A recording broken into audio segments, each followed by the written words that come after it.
The cars which were distributed, ballot boxes, yes. Arrow. Yes. Songa nyuma kidogo ili tupate. Songa nyuma kiasi. Songa nyuma.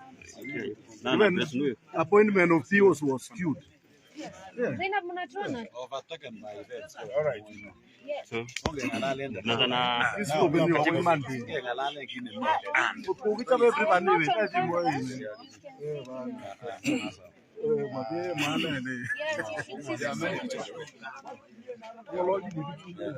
acha nisimame ndo mimi. I don't know if you are ready. What's it? You can see me. So, Channel 8. Channel 8. I want to take this Just opportunity. Just a minute. When you said, let me know. Okay. We can. Okay. Let me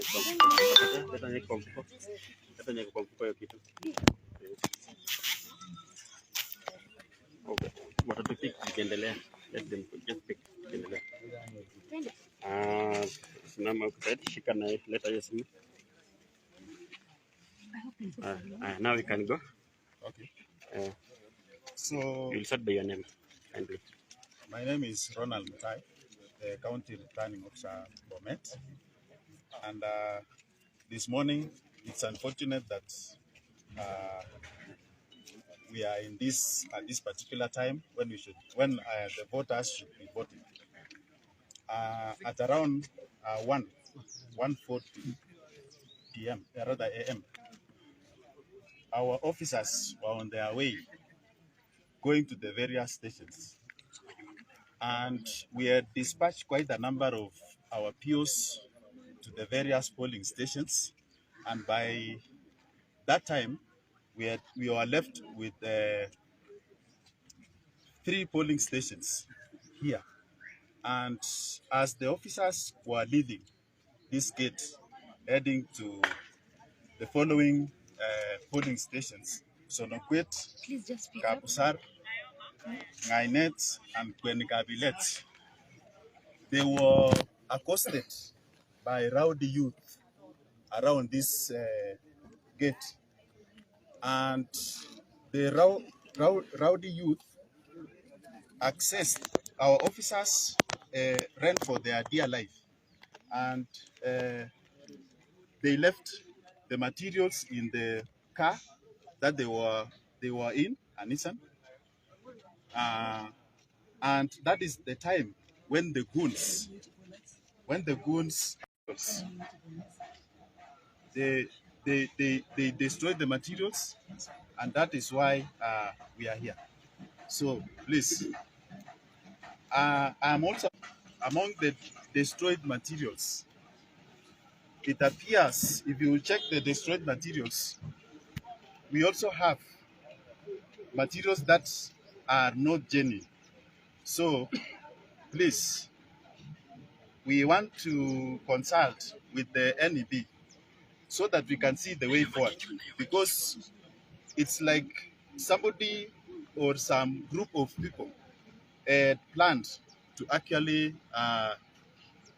to attack our officers. Otherwise, as I'm talking to you now, the county has 586 polling stations, and the stations that are affected are only 3, and the rest of the stations in the county are running smoothly. So I want to. I think your lines are enough. You can discuss this issue. Now, please. I want to give this statement, and as I finish giving this statement, I'm supposed to receive communication.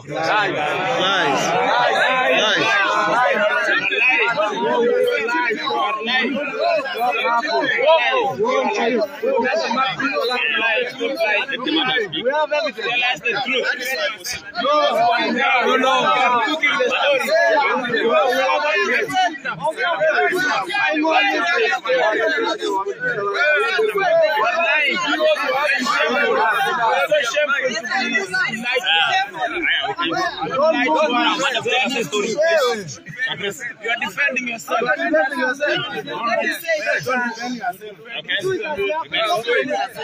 Just a minute, please.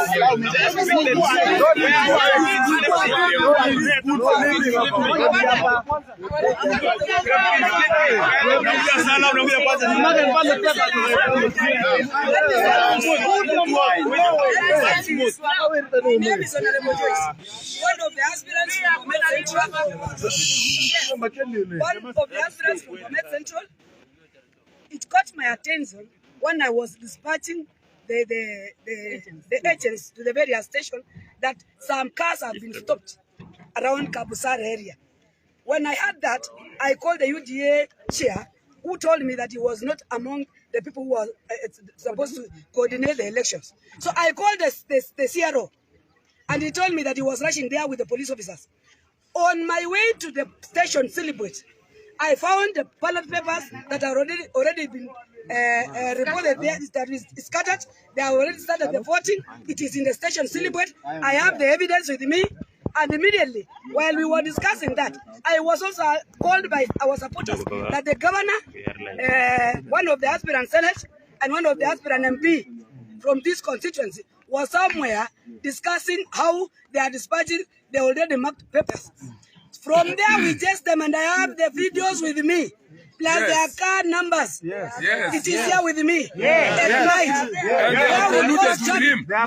And I want to say this, that the election coordinators of Bomet were compromised, and they were paid to dispatch papers to administrators who, when they read the station, they were telling the clerks, we had agreed. And that was the message. I called the SG, that is the SG, the UDA SG, Madam Vero, and she talked even with the police officer manning Celebrate police station, assuring her of how things are getting wrong there, and how votes are being stolen, and how people are doing the POs have been given ballot papers around 7 a.m. to the houses.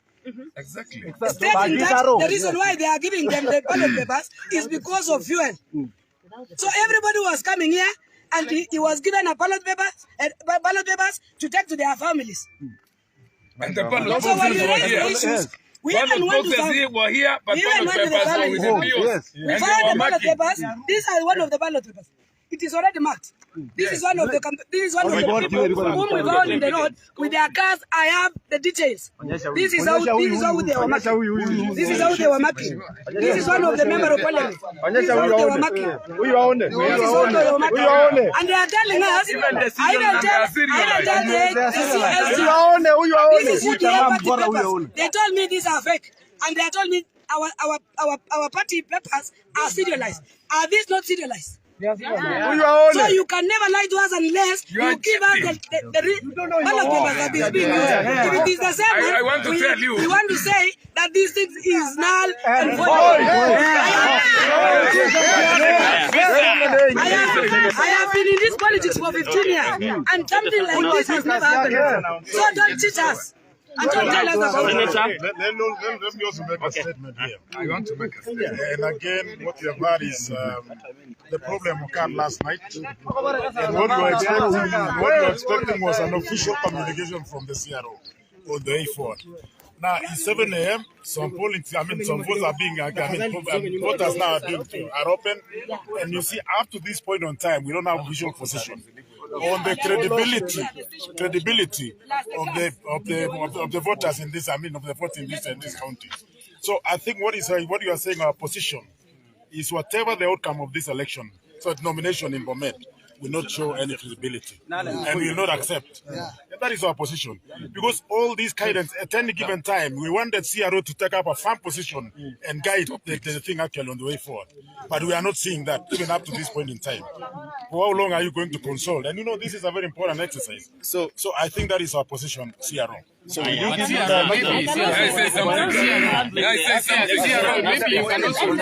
say something?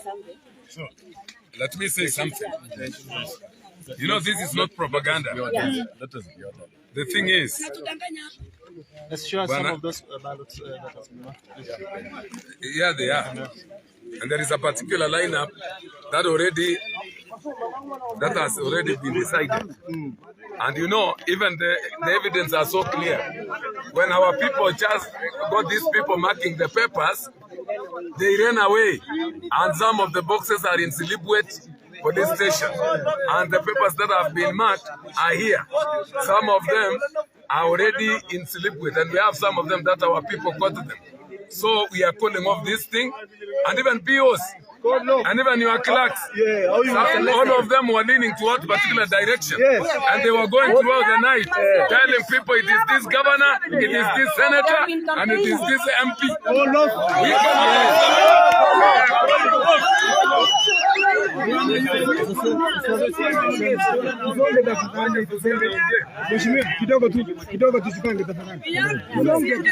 We have the evidence. You cannot cheat us. All of these things, my friend. As you can see, these are candidates, these are aspirants who have been in the race and have been contesting, and we have come together at the report of this sad event, which occurred at midnight, and we have not slept. I reported at Silibwet police station, and I confirmed that the police were able to impound ballot papers and ballot boxes that were being transported by some PO to unknown and unsecure destination. And indeed, there are a lot of reported cases of insecure transportation of ballot papers. And when we got here to Tenwek, it was very unfortunate. Even the ballot papers and ballot boxes were not secure at all. And we have been able to access ballot papers that are marked. And the CRO, of course, I reported to you. And right from the beginning, how an exercise starts to determine how it progresses successfully. We raised concerns about the procedure of recruiting and appointing presiding officers and clerks. Yes. That was never addressed by you. If other counties, aspirants and CROs agreed on the presiding officers and the ROs, that is why the exercise is smooth. We raised this concern. We asked for your audience yesterday. You were not available. And we wanted to raise all these concerns.